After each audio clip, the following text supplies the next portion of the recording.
Tonight on CFTK-TV News, the Kitimat RCMP spoke of some of their most recent incidents that they dealt with. Smithers had to deal with a fire across from their town hall last week, and the Haida Nation recently signed a historic land agreement. Northwest BC's only television news team. We are CFTK-TV News. Good evening, I'm Cale Maslin, and here's what's making news in the Northwest and beyond. This past Sunday, the province signed a first-of-its-kind land agreement formally recognizing the Haida Aboriginal title in Haida Gwaii. CFTK-TV's Jaylene Matthews has more. High and proud. 6'7". It was a landmark moment when the recognized ownership and jurisdiction of land on Haida Gwaii was transferred from the Crown to the Haida Nation. Many years of work in our recent times since the coming of the Crown, but it's the carrying forward of our inherent Haida title that we've been passed down to us from our ancestors and the responsibility that comes with it. Premier David Eby addressed the significance of this. What I understand of your constitution, the Haida Constitution, is that the land is so integrally tied to the government, to the Haida people. That connection to land is so important. Haida Nation President Gegwis Jason Alsop says it's an acknowledgement of past denials and harms. And fully embracing the truth that we all know that Haida Gwaii is Haida land, always has been and always will be. Premier Eby says it's been a long time coming. What we've done here together is something that the courts have been telling governments in Canada to do for many generations now. That the provincial and federal government need to sit down with First Nations governments and recognize title. For CFTK TV News in Terrace, I'm Jaylene Matthews. The end of last week saw the town of Smithers get a bit of an unexpected surprise, but unfortunately not the good type of one. Instead, a fire started at the homeless encampment that is located across from Town Hall on Alfred Avenue. Luckily, Smithers Fire Rescue was able to respond quickly and dispatch 3 firefighting apparatuses with a total of 6 crew members that were able to contain the flames and have the area totally cleared less than an hour after the fire popped up. But despite an ongoing investigation, what the actual cause of the fire was is still currently unknown. In a statement on the matter, the town of Smithers also thanked the Smithers Volunteer Firefighters Association for their own assistance in putting out the fire as well. The Kitimat RCMP not long ago publicized on their website some of the most recent events that they dealt with in the earlier part of April. One such case saw a resident report getting a call from a supposed law firm asking for money owed to the account the resident didn't own, so the police flagged the reported phone number for fraudulent activity. Another incident resulted in officers getting called out to the 100 block of City Center due to an accused shoplifter that did leave the initial area but later ended up getting arrested. And while the suspect in this case did later get released from police custody too, they also ended up receiving a future court date as well as getting a ban from the business that they were accused of stealing from. The legal case involving the Skeena Sawmills location in Terrace and its next-door neighbor, Skeena Bioenergy Pellet Plant, is still ongoing in the Vancouver Supreme Court. Both businesses got put into receivership recently after they fell into what turned out to be an inescapable wall of debt. The goal of the court case is seemingly to make it possible for a family known as the Twees to obtain each company's assets but wipe out all its debt and other obligations. But for now, a resolution to this case does not seem to be all that close to being found for the time being.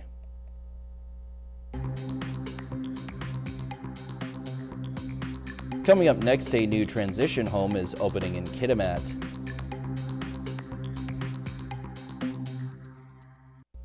Welcome back. A new transition home and adjacent daycare will soon be opening its doors in Kitimat. CFTK-TV's Jaylene Matthews has this story. These homes and this childcare facility are more than just bricks and mortar. They are a beacon of hope, a lifeline of those struggling to keep their heads above water. They represent a path to healing a chance at a safer, brighter future, and they stand as a testament to the power of partnership and the unyielding commitment to those who refuse to turn a blind eye to the suffering of others. Leaders and organizers came together in Kitimat Tuesday to celebrate the unveiling of the new transition home for women and children, and next to it, a new 24-hour daycare. Linda Slanina played a pivotal role in bringing the project to life. It provides safe, affordable housing for women and children fleeing violence and facing poverty, including many Indigenous women who disproportionately experience gender-based violence and poverty due to the legacies of colonization. Acting Mayor Terry Marlowe says the need was there. Among the community's greatest needs was a safe and supportive environment for women and children dealing with issues at home and who needed a place to go. As well, this place provides housing for women to give them stability as they seek out long-term housing solutions. The 4-story building includes a 12-bed transition house, 12 units of second-stage housing, and 20 units of permanent affordable housing for women and their children leaving violence. Grace Lohr, former Parliamentary Secretary for Gender Equality, when speaking about this facility once said, "Everyone deserves a safe place to call home and to live a life free from violence." A sentiment we fully endorse. All involved have created a united stance in their dedication to offering sanctuary to those seeking comfort amidst adversity. This initiative, a result of the tireless efforts of the Tamatik Status of Women, BC Housing, and the District of Kitimat, showcases the strength of collaboration and compassion. The province partnered with the District of Kitimat to create the adjacent new childcare centre, open to all community members, offering 60 new spots.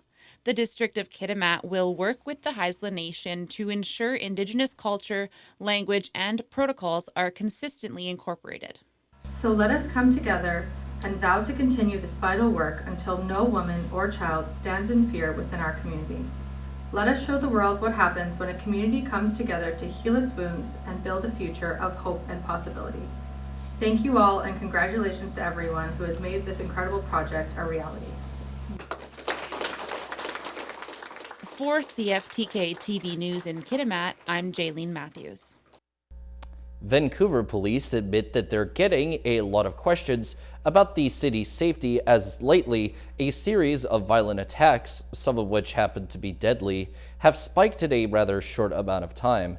Here's CTV's St. John Alexander on the latest developments involving an innocent bystander getting shot in the face. Within just 2 weeks, 5 separate crime scenes, at least 3 people have been killed, all in Vancouver, in what police describe as very public, high-profile violence. We understand that crimes like these diminish our collective sense of safety and well-being. At this point, they do not believe they are related at all and insist they are making progress in all of their investigations, pointing to an arrest in the shooting of an innocent man in downtown Vancouver. He appeared to be in the wrong place at the wrong time and was shot in the face. While they are unfortunate to have been shot, they're incredibly lucky to have survived with the injuries they have. And in the arrest of 29-year-old Eric Lau, charged with second-degree murder in the stabbing of a woman who was found lying on the ground screaming near the Fraserview golf course. I'm able to tell you that the victim has been identified as Gertrude Chong, a 49-year-old Vancouver resident. But police are still trying to figure out who wanted to kill Chirag Antil. The student from India was shot on Friday night and has no ties to crime. They weren't able to reveal much about what's believed to be gang-related gunfire on Robson that saw people running for their lives. But they have uncovered crucial evidence in the death of a 37-year-old woman on Kingsway. They found the van spotted in the area on March 30th. These incidents do not appear to be related. We have found no evidence to indicate that they are related. So I can't speak to a broader reason as to why there have been this number of violent incidents in such a short period of time. Vancouver police were candid, admitting immediately they know the public is concerned, but say these types of crimes are rare, and they still consider this a safe city.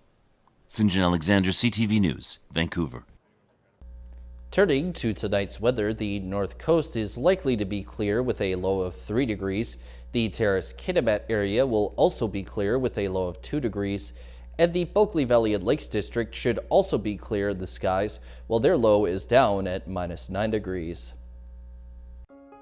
On the north coast, their next week or so will begin with sun but become cloudier and rainier as the high shifts from 16 to 10 degrees. In the Terrace-Kitimat area, the week for them will be similar as it begins with sunny days, but goes more towards clouds later, and the high bounces from 16 to 11 degrees. And in the Bulkley Valley and Lakes District, the upcoming week will also have sunny days for a bit, while also becoming partly cloudy afterwards, and the high should move from 10 to 14 degrees. Checking out the highways now, visit Drive BC for the latest and up-to-date conditions, and as always, drive safe out there. On Highway 16, there is utility work, bridge maintenance, road sweeping, construction work, plus the Usk ferry is out of service and the cable car is in effect. Highway 37 has some slippery sections while also having roadside brushing and utility work as well as frost heaves. And the Telegraph Creek Road has muddy sections and some frost heaves of its own. And this is what the roads were looking like this afternoon around the region from the view of the province's highway cams.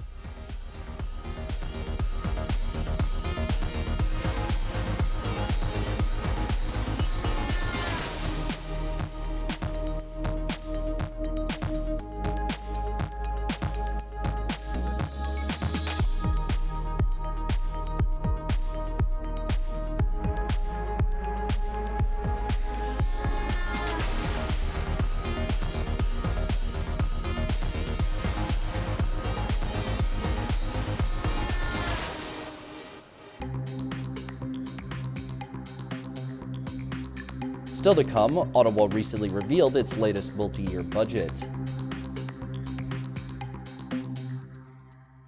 Welcome back. Lower Lonsdale is a busy commuter hub in North Vancouver, and it's not the kind of place you'd expect to find an animal like a marmot. So the fact that one has dug its burrow and is making a home in the area is creating quite the stir there. CTV's Shannon Patterson has the story.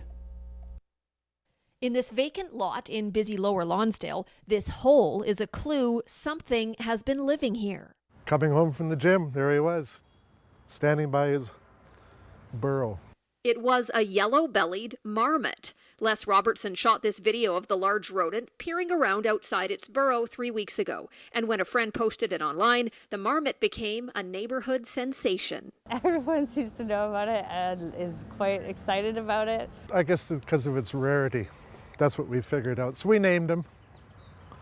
Turns out it's not the first marmot named Morty. While yellow-bellied marmots can be found in the interior of BC, they're not supposed to live in the middle of a city in Metro Vancouver. I wish I knew what his story was. Like, how did he get here and when? There are theories on how a single solitary marmot could end up in Lower Lonsdale. Probably off a rail car on the train. It's possible that it could have hitchhiked, so either on the back of like a pickup truck or something like that, and found some nice habitat to call home. This adventurous marmot likely went unnoticed until the city cleared heavy underbrush on the vacant lot, exposing its burrow. So once we knew that this was the case, the project was shut down immediately, and I've been monitoring it since. Now that Morty's burrow has been easier for dogs to spot and sniff, the concern is that a dog or a coyote may get the marmot, and we don't want that to happen. It's hoped Morty will move to the city-owned lot next door, where a boarded-up house still stands and a fence will keep the dogs away. Robertson thinks he's already made his way there. He's moved on. He's found a better burrow. What do you hope happens to Morty now? I hope he thrives, does all right. He's a nice little furry animal. Shannon Patterson, CTV News, North Vancouver. After weeks of announcements, Ottawa fully unveiled its latest budget, which includes just over $39 billion of new spending for the next 6 years. But as CTV's Annie Bergeron-Oliver tells us, some believe that it's a missed opportunity to pay down debt. Ottawa promised not to grow Canada's deficit beyond $40 billion, and despite billions in new spending, today's budget delivered on that promise. The deficit this year is $39.8 billion. That's dropping to $20 billion by 2028-2029, up from $18.4 billion projected in the fall economic statement. This budget is our path forward. Together, we will unlock the door to the middle class for more Canadians. Among the $52.9 billion in new spending, $1.5 billion over 5 years to launch pharmacare, $6.1 billion over 6 years for a new Canada disability benefit that would see payments issued starting in July 2025, and $2.5 billion for a new Canada carbon rebate for small businesses that would return fuel charge proceeds dating back to 2019 to about 600,000 businesses. There are two ways to balance the budget, or at least to minimize the increase in the deficit. One is to increase taxes. The other would have been to reduce program expenditures in the federal government, and there was very little of that that's included. The government has spent much of the last 2 weeks making pre-budget housing and affordability announcements. Today, more details. Ottawa intends to create student and non-market housing by offloading space in federal lands, offering $1.1 billion over 10 years to Public Services and Procurement Canada to reduce its office space by 50%. The Department of National Defence will explore redevelopment of its properties for military and civilian housing, and the government will look into redeveloping Canada Post properties as well. I think what they're doing on land is quite smart. We have more Canada Post locations in this country than we have Tim Hortons, so that's a lot of redevelopment opportunities. But while there were rumors of a potential wealth tax to compensate for new spending, the government instead is increasing the tax rate on capital gains from half to 2/3, a move that will impact individuals who earn gains of over $250,000, which currently affects about 0.13% of individuals. 12.6% of corporations will feel the impact. It is a younger demographic that's being financially creamed, and so we needed to look elsewhere to figure out how to raise revenue. This government steps in that direction by saying they want to tax wealth more. That new tax measure alone is expected to generate about $19 billion over 5 years, and that will help the government pay for some of its new promises. But some economists are concerned about the rising public debt charges, which this year is expected to cost about $54 billion. Annie Bergeron-Oliver, CTV News, Ottawa. And now we turn our attention to the stock markets. The Canadian dollar is up 50/10 of a cent. The price of gold is down $19.40. Oil is down $2.67. Natural gas is down 2 cents. Aluminum is at $2,561.50. In Toronto, the TSX is up 13.18 points. The Venture Index is down 0.73. In New York, the Dow Jones is also down 45.66. And NASDAQ is down 181.88. Still ahead is a look at Canada's new Olympic uniforms. Welcome back. Team Canada unveiled its official uniforms for the upcoming Paris Olympics. They were designed by Vancouver's own Lululemon, and as CTV's Andrea Case explains, there's an outfit for all occasions as well as all body types. It was a fashion show of Olympic proportions. Clothing sponsor Lululemon revealed its lineup of clothes athletes will wear outside of competing at the 2024 Paris Summer Olympic and Paralympic Games. Feels really good to finally release this. Seeing it for the first time yesterday wasn't surreal really. It made it real. This is a thing that's happening. So yeah. And it's just an extra little thing to get you motivated for Paris. With input from 19 athletes from 14 different sports, these pieces are easy to move in. You wouldn't know it, from gymnast Felix Dolce to breakdancer Phil Kim, these items will not be worn during competition. Athletes will don them during the opening ceremony, closing ceremony, as well as during interviews, and those lucky enough to step onto the podium winning gold, silver, or bronze in 35 different events. Nike supplies what athletes in Canada and the U.S. will wear this summer. And when it comes to one of the women's pieces with the high cut on the hip, the early reviews were not favorable. But this is not the only option. Athletes will have others in their kit to wear. Canadian Olympic gear has often been a favorite with those outside of sport. Princes William and Harry were gifted Canadian Winter Olympic gear from the 1998 Nagano Olympics. Back to Lululemon and what it calls an attention to diversity and inclusivity, in particular the needs of Paralympians 55% of which will be using wheelchairs. It's also got lots of adapted features like pull-on loops, magnetic closures, and packable storage. So it really allows all our athletes to be heard and catered for. While very few of us will ever be an Olympian or Paralympian, you can help athletes meet those goals. Lululemon is selling a number of items called the Future Legacy items. 10% of all sales will go towards a fund which will help those athletes reach the podium. And the work continues to get there. The Summer Games are 101 days away, the Paralympics 134 days away. Andrea Case, CTV News.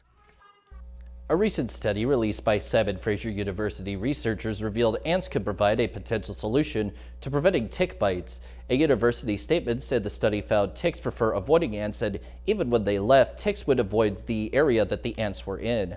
Claire Gooding, lead author of the study, next said the team of researchers chose ants for the project since they work in groups and use chemicals for communication.